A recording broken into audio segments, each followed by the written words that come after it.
எனக்கு ஆதரவு தெரிவிக்கிற அனைவருக்கும் நன்றி தெரிவிச்சுக்கிறேன்.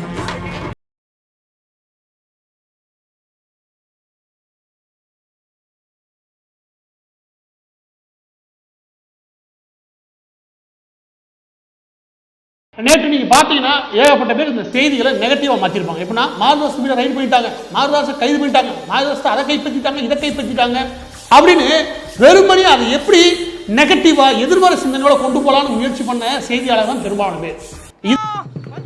இருக்கிறேன் ஒரு உண்மையான செய்தியை முழுமையாக வெளியிட முடியலன்னா நீங்க எதுக்கு பத்திரிகை துறையில் இருக்கீங்க? அந்த இடத்துல சில குழப்பங்கள் இருக்குது. அதை திரும்ப உங்களுக்கு தெளிவுபடுத்துறேன். இந்த வழக்கு இருக்கு இல்லையா, என் மீதானது அல்ல. இந்த வழக்கு அந்த இமெயில் ஐடி யார் கிரியேட் பண்ணா அவர் மீது இது தெளிவா வச்சுக்கோங்க.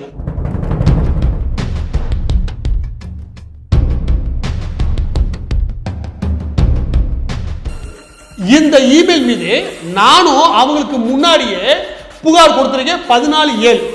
அதற்கான ஆதாரங்களையும் முந்தின வீடியோ நம்ம வெளியிட்டோம். சரியா? இந்த அதுக்கு சில நடைமுறைகள் உண்டு. அதாவது இன்ஃபர்மேஷன் டெக்னாலஜி ஆக்ட் இருக்கு இல்லையா, அதுக்கு சில நடைமுறைகள் உண்டு. அது எல்லா நாடுகளிலும் உண்டு. அது என்ன நான் சொல்றேன், அது என்னன்னா, இப்போ என்னுடைய லேப்டாப் நீங்க எடுத்துட்டு போகணும்னு நினைக்கிறீங்கன்னு சொல்லுவேன்.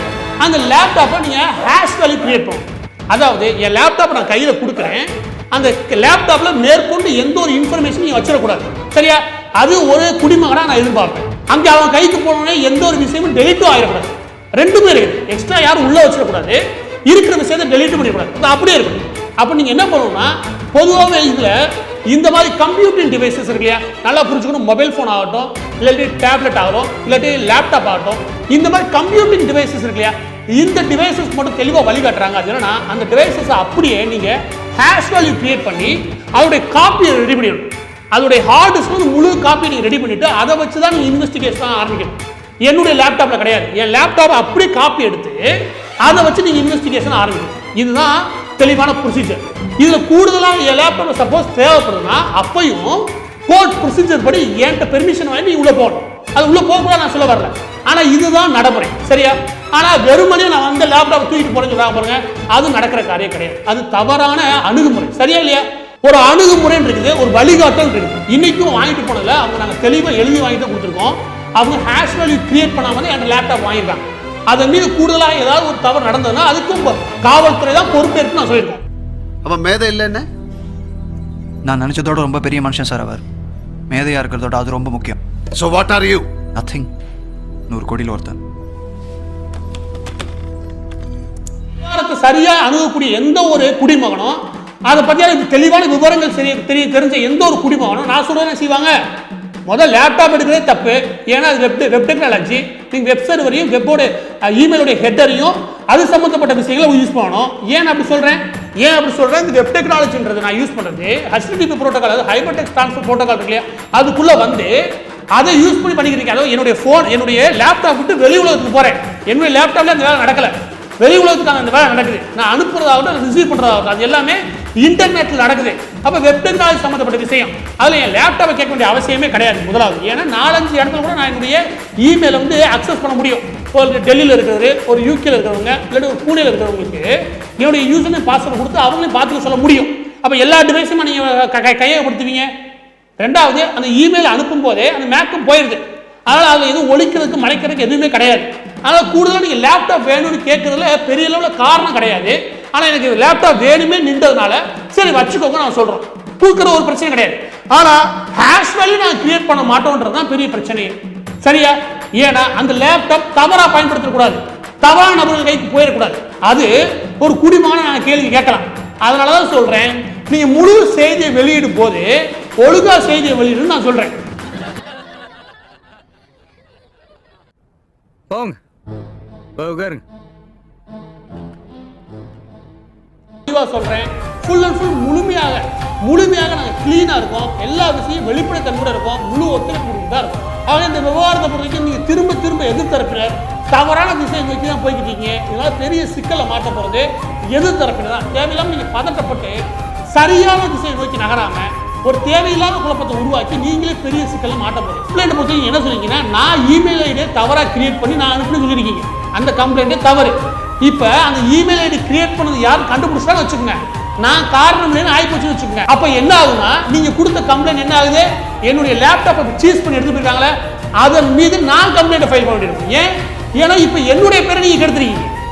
அதாவது நான் இமெயில் ஐடி கிரியேட் பண்ணி நீங்க ஒரு தவறான கம்ப்ளைண்ட் கொடுத்தது மூலமா என் பேரை கெடுத்துறீங்க. உங்க கம்ப்ளைண்ட் தவறு நான் சொல்றேன். என் கம்ப்ளைண்ட்டுக்கும் எதிர்த்தரப்புடைய கம்ப்ளைண்ட்டுக்கும் வித்தியாசம் என்னன்னா, என் கம்ப்ளைண்ட் என்ன, எனக்கு ஒரு தவறான இமெயில் அனுப்பியிருக்காங்க, அந்த நிர்வாகி மறுத்திருக்காரு. அப்போ இந்த கம்ப்ளைண்ட் இந்த இமெயில் அனுப்புறது யாரு அப்படின்னு கண்டுபிடிக்கணும் நான் கம்ப்ளைண்ட் கொடுத்துருக்கேன். என் கம்ப்ளைண்ட் கரெக்டா, இவங்க என்ன சொல்லியிருக்காங்க, இந்த இமெயில் ஐடியை மாரதாஸ் தான் கிரியேட் பண்ணாலும் கம்ப்ளைண்ட் கொடுத்துருக்காங்க. இது சரியா? இப்ப பிரச்சனை திரும்ப திரும்ப இந்த தரப்பு தவறான திசையை நோக்கி நகர்ந்துக்கிட்டீங்க. இந்த விவகாரத்தை பொறுத்த வரைக்கும் ஒரு இன்ச் கூட பின்வாங்க மாட்டோம். நான் திரும்ப சொல்றேன், ஒரு இன்ச் கூட பின்வாங்க மாட்டோம். தொடர்ந்து முன்னோக்கி தான் போவோம். ஏன்னா எனக்கு 100% எங்கிட்ட உண்மை இருக்கு, 100% எனக்கு நேர்மை இருக்கு, எல்லாம் வெளிப்படைத்தன்மையோட இருக்கும். அதனால இந்த விவகாரத்தை தவறாக திருச்சி எழுதி மாரதாஸ் கெட்ட பேர் ஏற்படுறதால ஏதாவது முயற்சி பண்ணி வச்சுக்கோங்க. நிச்சயம் சொல்றேன், உங்கள் மீது பத்திரிகை துறை மீது 100% மதிப்பில் பார்க்கும் மக்கள் இப்பவே உங்களை கேள்வி கேட்க ஆரம்பிச்சாங்க. திரும்ப திரும்ப மாரதாஸ் மீது ஏதாவது ஒரு தவறான குற்றச்சாட்டை பரப்பி உருவாக்கி அதை திருச்சி பரப்பி விட்டா அந்த காலத்தில் 1980களில் 90களில் 2000களில் மாதிரி மக்களை ஏமாத்திடலாம் மட்டும் அடிச்சுறாங்க.